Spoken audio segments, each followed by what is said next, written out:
Coucou, j'espère que t'as pas cliqué sur cette vidéo en te disant que j'allais t'apprendre à manifester une personne spécifique parce que je ne vais pas t'apprendre à manifester une personne spécifique, je vais te dire ce que j'en pense et une alternative que tu peux utiliser à la place qui aura peut-être pour effet de manifester cette personne ou peut-être pas. Et si c'est le cas, si c'est pas le cas, ce sera une personne qui est mieux pour toi, bien évidemment. Alors, quand on essaie de manifester une personne spécifique, souvent, on veut manifester cette personne dans une version d'elle-même qu'elle n'est pas pour l'instant. Ça veut dire que tu veux changer quelqu'un, tu veux changer une circonstance extérieure pour qu'elle se transforme en quelque chose qui te plaît ou qui répond à un besoin ou à une attente que tu as.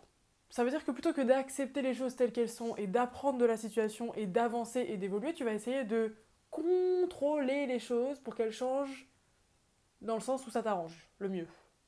Et généralement, quand on veut manifester une personne spécifique, c'est parce qu'elle ne nous donne pas l'attention et l'amour et l'affection qu'on attend d'elle.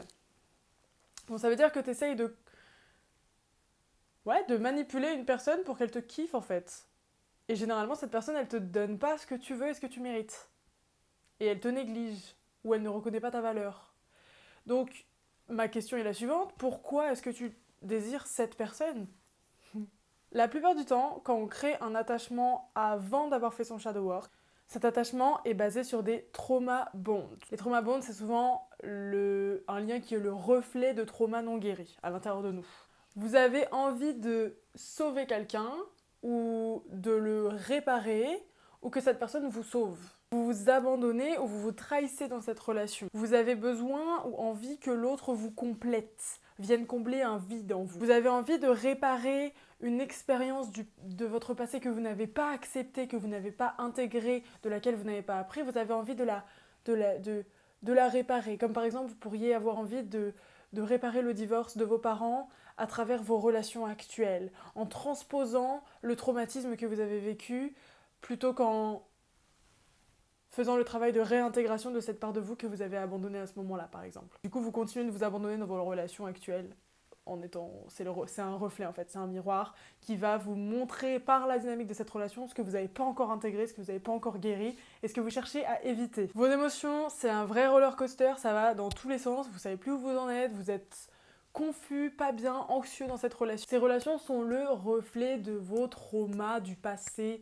On a envie de dire les traumas de l'enfance, mais pas que, parce on vit des traumas un peu tout au long de notre vie, et en fait, des traumas, c'est des expériences que t'as pas acceptées, tout simplement, et des émotions, des blessures que t'acceptes pas et auxquelles tu fais pas face, tout simplement. Par exemple, on reprend l'exemple où vous cherchez à manifester une personne qui n'est pas disponible, qui ne se rend pas disponible pour vous, qui ne fait pas de vous une priorité.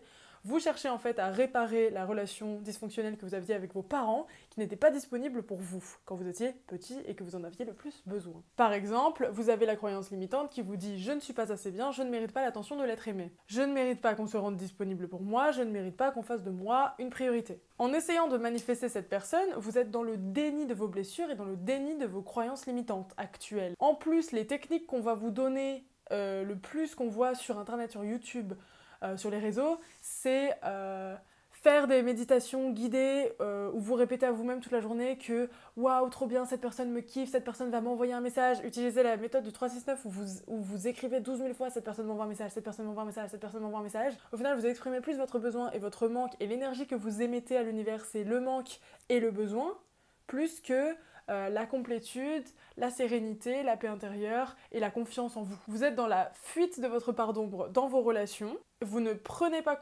conscience de ce dont on vous invite à prendre conscience et vous ne faites pas ce travail de réintégration. L'alternative que je vous propose est la suivante. La manifestation commence toujours par vos croyances. C'est pas ce que vous dites, c'est pas ce que vous pensez, c'est pas ce que vous écrivez dans un carnet, même si ça peut vous permettre, ça peut être des indicateurs de ce qui reste à travailler pour être en alignement énergétique à ce que vous cherchez à manifester, ou ça peut être une manière d'énoncer votre souhait. C'est pas ça qui va se manifester, c'est pas ce que vous ressentez sur le moment quand vous dites « cette personne m'envoie un message, wouhou, trop bien !» C'est pas ce que vous ressentez là qui va se manifester, c'est vos croyances profondes, qui vous êtes et ce avec quoi vous êtes en alignement énergétique. Donc plutôt que d'être focalisé et de demander sans cesse « je veux ça », au final vous êtes dans une énergie où vous chase Donc je chase quoi? Je chase ce que je n'ai pas, donc j'affirme encore plus que je ne l'ai pas, donc ça ne peut pas se manifester tout simplement dans ma réalité parce que c'est pas naturel pour moi, vu que je continue d'avoir mes croyances limitantes sur mes relations interpersonnelles. Regardez plutôt à l'intérieur. Pourquoi je veux ça? Qu'est-ce que j'essaye de réparer? Quelle expérience est-ce que je cherche à fuir?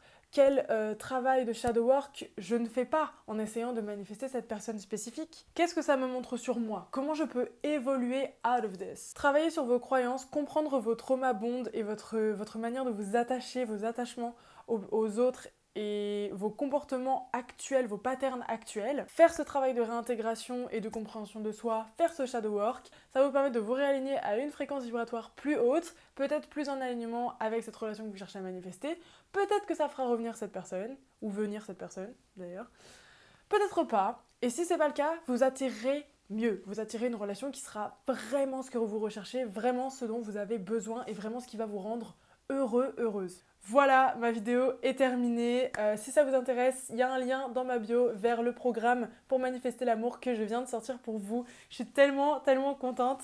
Ça y est, j'ai tellement travaillé dessus pendant 1000 ans déjà, mais ça y est, tout est prêt. Je vous aide justement à faire ce travail de réintégration, de compréhension de qui vous êtes.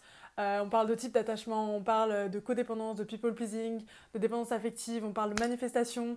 Voilà, n'hésitez pas à checker ce lien. Sur ce, je vous fais des gros bisous. Merci de me suivre.